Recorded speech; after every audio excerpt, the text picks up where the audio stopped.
বন্ধুরা, তোমাদের সবাইকে স্বাগত। আজকে আমি তোমাদেরকে এই ভিডিওর মাধ্যমে দেখাবো যে কিভাবে তোমরা এসআইআরের যে ফর্ম, এনুমারেশন ফর্ম, সেটা কিভাবে ফিল আপ করবে। তো ফর্মটা এরকম আসবে, তোমাদের বিএলও তোমাদেরকে এই ফর্ম দেবে। তো সেখানে সেই ফর্ম কিভাবে তোমরা ফিল আপ করবে সেটা আমি আজকে এই ভিডিওর মাধ্যমে পুরো ডিটেলস আলোচনা করব। আগেও একটা ভিডিও করেছিলাম, এটা ফর্ম পাওয়ার পরে আমি আগে একটা ফর্মের যে ফরম্যাট দেওয়া হয়েছিল ইলেকশন কমিশন থেকে, সেখান থেকে ফিল আপ করে দেখেছিলাম। এবার যে ফর্মটা আমরা পেয়েছি বিএলওর কাছ থেকে, সেটা ফিল আপ করে দেখাবো। তো শুরু থেকে শেষ অবধি দেখবে, তাহলে আশা করি আপনাদের যে জিজ্ঞাসা সেগুলো সেখান থেকে পেয়ে যাবে। তারপরেও যদি কোনো জিজ্ঞাসা থাকে কমেন্ট বক্সে অবশ্যই কমেন্ট করবে। তো এই ফর্মটা দেখো, এখান থেকে প্রথমে কি দেওয়া থাকবে, এখানে যে ভারতের নির্বাচন কমিশন উপরে লেখা থাকবে, তারপর গণনার ফর্ম, এবং নিচে দেখো name and contact number of BLO. তাহলে এখানে যে নাম দেওয়া থাকবে এবং ফোন নাম্বার দেওয়া থাকবে, এই দুটো দেওয়া থাকবে। যে বিএলও তার নাম এবং তার ফোন নাম্বার দেওয়া থাকবে। এবং দেখো একদম এদিকে নির্বাচকের নাম দেওয়া থাকবে, তারপর নির্বাচকের এপিক নম্বর, ঠিকানা দেওয়া থাকবে এই অবধি। তারপর দেখো এখানে ক্রমিক সংখ্যা, অর্থাৎ এখনকার যে ভোটার লিস্ট, সেই ভোটার লিস্টে যে জানার নামে এই ফর্মটা দেওয়া হয়েছে, তার যে ক্রমিক সংখ্যা সেটা দেওয়া থাকবে, এবং অংশ নাম্বার ও নাম লেখা থাকবে। আর বিধানসভা আর লোকসভার নাম থাকবে এবং রাজ্যের নাম থাকবে। এগুলো কিন্তু এটা বর্তমান, এটা হচ্ছে কি থাকবে বর্তমান, সেটা থাকবে। তো এবার তারপর এখানে একটা কিউআর কোড দেওয়া থাকবে, সেটা স্ক্যান করে যে বিএলওরা আছে তারা তার ডিটেলস এখান থেকে পেয়ে যাবে, এবং তারপরেই কিন্তু এই ফর্ম তারা ফিল আপ করবে। তাদেরকে কিন্তু প্রত্যেকটা ফর্মেরই অনলাইন আবার ফিল আপ করতে হবে। তারপর তার ছবি থাকবে এখানে একটা, আর ডান দিকে কী লেখা আছে দেখো, সাম্প্রতিক ফটো সাঁটুন। তো এখানে একটা ছবি আমাদের দিতে হবে, বর্তমান ছবি। চেষ্টা করবে বর্তমান ছবির পিছনে অবশ্যই সেটা সাদা ব্যাকগ্রাউন্ড রাখার, অর্থাৎ ব্যাকগ্রাউন্ড যেন হোয়াইট হয়, এরকম ছবি দেওয়ার চেষ্টা করবেন, পাসপোর্ট সাইজ ছবি। তারপর দেখো জন্ম তারিখ এখানে দেওয়া আছে। এখানে কী ফিল আপ করতে হবে, তারিখ, মাস এবং বছর। এখানে জন্ম তারিখ ফিল আপ করবে। ধরে নাও অ্যাপ্লিক্যান্টের জন্ম তারিখ যেটা হবে সেটা এখানে ফিল আপ করবে এভাবে। আমি দুটো ফর্ম ফিল আপ করে দেখাবো। একটা হচ্ছে যার নাম 2002-এর যে এসআইআর লিস্ট সেখানে ছিল না, আর একজনকে ফিল আপ করবো যার নাম 2002-এ ছিল। তো 2002-এর যে এসআইআর লিস্ট ছিল সেখানে এই ব্যক্তির নাম এখানে ছিল না। তো সেটা এখানে দেখো, সেটা ফিল আপ করে দেখাচ্ছি প্রথমে, যার নাম ছিল না। তাহলে আমি এখানে লিখি যে 2002 এসআইআর-এ নাম ছিল না, এমন ব্যক্তিকে আমি ফিল আপ করে দেখাচ্ছি। তাহলে এই জন্ম তারিখ এখানে লিখবে। তারপর দেখো এখানে আমি একটা বসে তোমাদের দেখাচ্ছি। তার আধার নম্বর এখানে দেবে, আধার নম্বর এখানে পুরোটা ফিল আপ করবে। যা আধার নাম্বার হবে এরকম যা নাম্বার এখানে হবে পরপর 12টা অক্ষর এখানে ফিল আপ করবে আধার নাম্বারে। তারপর মোবাইল নম্বর এখানে দেবে, অ্যাপ্লিক্যান্টের যে মোবাইল নম্বর, বর্তমান যে মোবাইল নাম্বার সেটা দেবে। তো এগুলো অক্ষর ফিল আপ করবে, এগুলো ইংলিশ হরফে ফিল আপ করবে। মানে এই 01 এগুলো ইংলিশে লিখবে, মোবাইল নম্বরটা ইংলিশে লিখবে, আধার নম্বরটাও ইংলিশে লিখবে, অর্থাৎ ইংরেজি অক্ষরে লিখবে। এবং পিতা বা অভিভাবকের নাম, তাহলে এখানে পিতা বা অভিভাবকের নাম লিখবে। পিতার নাম যদি এখানে লিখে দেবে, যে ব্যক্তির বাবার নাম কি সেটা এখানে লিখবে, বাবার নাম এখানে লিখবে ব্যক্তির। কিন্তু এখানে যেই ফিল আপটা আছে এটা পুরোটাই ফিল আপ করতে হবে, বর্তমান যে ডেটা আছে সে তার উপর ভিত্তি করে লিখতে হবে। এগুলো পুরোটাই ফিল আপ করবে, একদম বর্তমান যে ডেটা সেটা লিখবে। বর্তমান যে বাবার যে ভোটার কার্ড আছে, যে অ্যাপ্লিক্যান্ট যার ফর্ম ফিল আপ করছি তার যে ভোটার লিস্টে যে নাম আছে সেখানে বাবার নাম যা আছে, বা নিজের যে ডকুমেন্ট সেখানে নিজের যা নাম আছে এবং বাবার যে নামটা, সঠিক নামটা এখানে লিখবে। তারপর দেখো এখানে অভিভাবকের নাম, তারপর কি আছে অভিভাবকের এপিক নম্বর। তো এখানে যে অভিভাবকের এপিক নম্বরটা লিখবে সেটাও কিন্তু বর্তমান এপিক নম্বরটা লিখবে। দেখো অনেক সময় কি হয়, যাদের 2002-এর পরে যখন ভোটার কার্ড কিছুদিন আগে হলো চেঞ্জ হয়েছে নাম, মানে আগে যে পুরনো নাম্বার ছিল সেই নাম্বার থেকে চেঞ্জ হয়ে নতুন নাম্বার হয়েছে অনেকের। তো সেই নাম্বারটা চেঞ্জ হয়ে নতুন যেটা হয়েছে, অর্থাৎ বর্তমান যে নাম্বারটা আছে সেই নম্বরটা লিখবে, কম সংখ্যার যে নাম্বারটা নতুন নতুন তৈরি হয়েছে সেটা লিখবে। আর যদি তার পুরনো নাম্বার থেকে থাকে ওই WB, সেই বড় নাম্বার যদি থেকে থাকে তাহলে সেই নাম্বার লিখবে। অর্থাৎ বর্তমান যে ভোটার লিস্টে যে নাম্বারটা আছে অভিভাবকের অর্থাৎ পিতার যে নাম এবং যে এপিক নম্বর সেটা লিখতে হবে এখানে। অর্থাৎ এই যে কলমটা আছে পুরোটা আমাদের বর্তমান ফিল আপ করতে হবে, বর্তমান যে ডেটা সেটা ফিল আপ করতে হবে। এবং মায়ের নাম এখানে লিখবে, অ্যাপ্লিক্যান্টের মায়ের নাম, এগুলো বাংলায় লিখবে, কারণ বাংলায় লিখতে পারো, আর এখন এগুলো ইংলিশেও লিখতে পারো, কারণ এটা হচ্ছে বর্তমান যেগুলো আছে সেগুলো এখানে লিখতে হবে। তারপর মায়ের এপিক নম্বর সেটা লিখবে এখানে। তারপরে স্বামী বা স্ত্রীর নাম, যদি কেউ বিবাহিত হয় তাহলে, যদি বিবাহিত পুরুষ হয় তাহলে তার স্ত্রীর নাম লিখবে, আর যদি কোনো বিবাহিত মহিলা হয় তাহলে তার স্বামীর নাম লিখতে হবে। সেমভাবে স্বামীর নাম লিখলে স্বামীর এপিক নম্বর দেবে, স্ত্রীর নাম হলে স্ত্রীর এপিক নম্বর এখানে দিতে হবে। তো এই যে কলমটা আমরা দেখালাম এখান থেকে এই অবধি পুরোটা আমাদের বর্তমান যে ডেটা সেটা আমাদের এখানে ফিল আপ করতে হবে। এবং এরপরে নিচে দেখো, নিচে চলে আসতে হবে। দেখো নিচে এবার কি আছে, এখানে সর্বশেষ SIR এই নির্বাচক তালিকায় থাকা নির্বাচকের বিবরণ। তো আমি যেটা ফিল আপ করছি তার কিন্তু 2002-এ নাম ছিল না, অর্থাৎ 2002-এর পরে তার ভোটার কার্ড তৈরি হয়েছে, সেই জন্য তার নাম ছিল না, সেজন্য আমরা এটা ফিল আপ করবো না।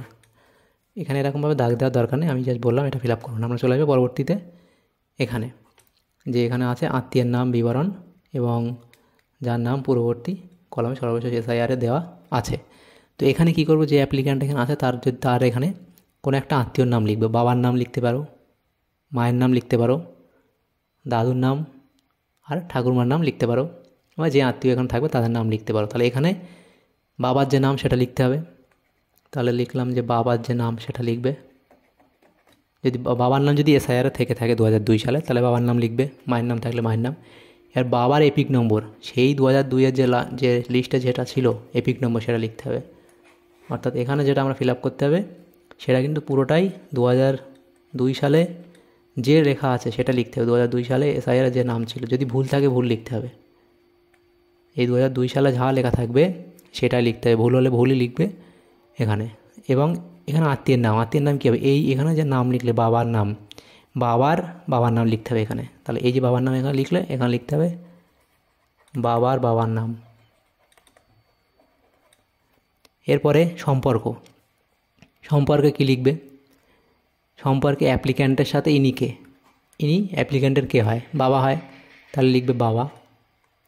অর্থাৎ ইনি এই যে লিখতে হবে এটা হচ্ছে এখানে যার নামটা দেবে সেই নামটা অ্যাপ্লিক্যান্টের কে হয়, এই যে নামটা এখানে দেবে নামের এখানে এটা অ্যাপ্লিক্যান্টের কে হয় সেই সম্পর্ক এখানে লিখতে হবে, বাবা বা পিতা লিখবে। তারপরে দেখো, আর যদি এখানে বাবার নাম না লিখে কেউ ঠাকুরদা বা ঠাকুমার নাম লেখে তাহলে কিন্তু সম্পর্কটা এখানে লিখতে হবে। অ্যাপ্লিক্যান্টের ঠাকুরদার নাম হলে ঠাকুরদার নাম লিখবে এবং নিচে ঠাকুরদার বাবার নাম লিখতে হবে। তাহলে সম্পর্ক কী হবে, অ্যাপ্লিক্যান্টের সাথে এটা ঠাকুরদা বা এখানে ঠাকুরমা যেটা হবে সেটা লিখতে হবে।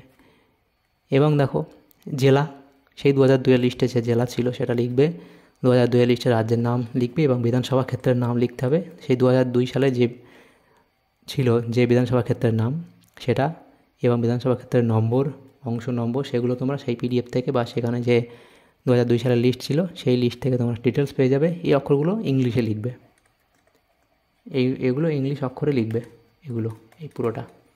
আর এখানে যে নামগুলো ছিল, কারণ 2002 লিস্টের নামগুলো কি বাংলাতে ছিল সেইগুলো বাংলা লিখবে, এপিক নম্বরগুলো ইংরেজিতে লিখবে, আর বাকি এগুলো তোমরা ইংলিশে লিখবে আর এগুলো বাংলায় লিখবে। এখানে সম্পর্ক, জেলা, রাজ্যের নাম, বিধানসভা ক্ষেত্রের নাম এগুলো বাংলায় লিখবে। আর এখানে যে ইনি অ্যাপ্লিক্যান্ট তার সই করবে, অ্যাপ্লিক্যান্ট সই করবে এখানে, আর তারপর BLO যেটা করার সই করার ওরা করে দেবে, করে এটা 1 কপি নিয়ে যাবে এবং 1 কপি আপনার কাছে ওরা দিয়ে যাবে। তাহলে এটা হলো 2002-এ যার নাম এখানে ছিল না সেরকম একজনের আমরা ফিল আপ করে দেখলাম, যার নাম 2002 সালে এখানে দেখো 2002 সালে নাম ছিল না, এরকম একটা দেখলাম। তোমাদের আরেকটা দেখাই, 2002-এ যার নাম ছিল সেরকম একটা করে দেখাই। দেখো এখানে আর একটা ফর্ম আমরা ওপেন করেছি, এখানে ভারতীয় নির্বাচন কমিশন গণনার ফর্ম, এটা যেভাবে দেওয়া আছে। এখানে দেখো এনার নাম 2002 সালে SIR-এ ছিল, 2002 সালে SIR-এ এর নাম, অর্থাৎ এনার নাম ছিল। তাহলে সেটা কীভাবে ফিল আপ করবে, তো এখানে দেখো ডিটেলস দেওয়া আছে, আগের মতো সেম ডিটেলস এখানে দেওয়া আছে। এখানে সবই আটকাতে হবে।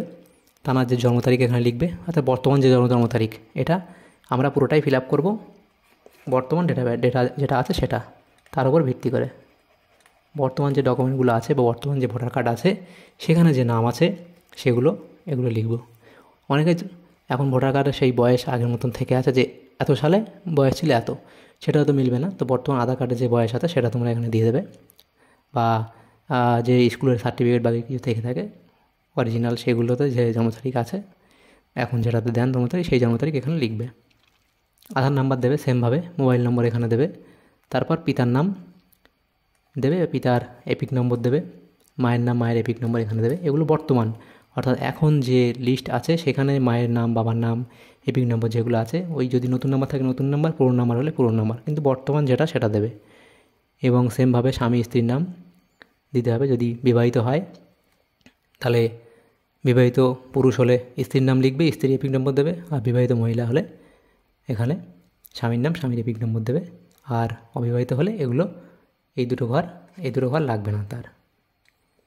এর পরবর্তী কী আছে দেখো, পরবর্তী হচ্ছে নিচের যে কলমগুলো আছে, নিচে দেখো যেটা আছে এই অ্যাপ্লিক্যান্টের ক্ষেত্রে কি এরা এসআইয়ের নাম ছিল, তাহলে আমরা এটা আর ফিল আপ করবো না। আমরা ফিল আপ করবো কোনটা, এটা। তাহলে এটা আমাদের লাগবে না। যার নাম এসআইআরে ছিল 2002 সালে তাদের ক্ষেত্রে এই ডান দিকটা লাগবে না, শুধু বাঁ দিকটা আমাদের করলে হয়ে যাবে। তো এখানে নির্বাচকের নাম এখানে লিখতে হবে, অর্থাৎ এখানে দেখো যে অ্যাপ্লিক্যান্ট তার নামই হবে, যে অ্যাপ্লিক্যান্ট তার নামই হবে এখানে। কারণ কি, এখানে হচ্ছে সেই যে 2002 সালে তার নাম ছিল সেই জন্য এখানে তার নাম হবে। এখানে অ্যাপ্লিক্যান্টের নাম এখানে লিখবে, অর্থাৎ আবেদনকারীর নাম এখানে লিখবে, অর্থাৎ যে নামে ফর্মটা সেই নামেই লিখতে হবে এখানে। কিন্তু সেই 2002 সালে যে নাম ছিল লিস্টে সেই নাম লিখতে হবে। 2002 সালের এসআইআরে যে নাম ছিল, আচ্ছা 2002 সালের এসআইআরে যে নাম ছিল সেই নাম তোমাদের এখানে লিখতে হবে, একদম সেই ডিটেলস। তাহলে তার এপিক নাম্বার সেখানে অনেকের দেওয়া আছে, অনেকের দেওয়া নেই। যাদের দেওয়া আছে তারা লিখবে, যাদের দেওয়া নেই তারা লিখবে না। এটা কিন্তু 2002 সাল অনুযায়ী লিখতে হবে, সেই লিস্ট দেখে। এখানে আত্মীয়ের নাম কি লিখবে, এই নির্বাচকের নাম, তার যে বাবার নাম সেখানে দেওয়া আছে সেটা লিখবে। তারপর এখানে সম্পর্ক যেটা আছে 2002 সালের লিস্টে, নির্বাচকের এখানে যা নাম, তার যে এপিক নম্বর দেবে, তার আত্মীয়র নাম এখানে বাবা বা মায়ের নাম যেটা আছে 2002 সালের তালিকায়, সেখানে যে সম্পর্ক আছে সেটা লিখবে। এবং সেখানে জেলা যেটা আছে, রাজ্যের নাম এটা লিখবে। যেহেতু সেগুলো বাংলায় দেওয়া আছে বাংলায় তোমরা লিখবে, কিন্তু এপিক নম্বরটা তোমরা ইংলিশে এটা লিখবে। সেখানে বিধানসভা ক্ষেত্রের নাম যেটা আছে সেটা লিখবে, এবং বিধানসভা ক্ষেত্রের নম্বর ইংলিশে লিখবে, অংশ নম্বরটাও ইংলিশে লিখবে, এবং ক্রমিক সংখ্যাটাও তোমরা ইংলিশে লিখবে। এগুলো লেখার পর নিচে দেখো এখানে যিনি অ্যাপ্লিক্যান্ট, অর্থাৎ যিনি নির্বাচকের নাম এখানে দিয়েছে অ্যাপ্লিক্যান্ট, তিনি এখানে সই করবেন। আর না হলে এখানে যে টিপ সই যেটা আমরাকে বলি সেটা এখানে দিতে হবে। আর বিএলও সই করে একটা নিয়ে যাবে, একটা দিয়ে যাবে আপনার কাছে, দিয়ে যাবে, সেটা আপনারা রেখে দেবেন। তাহলে দেখো এখানে যে এটা দেখালাম যে যার নাম এসআইআর 2002 সালে ছিল সেটা আমরা দেখালাম, আর একটা দেখালাম আগে যার নাম 2002 ছিল না এসআইআরে, সেটা করে দেখালাম।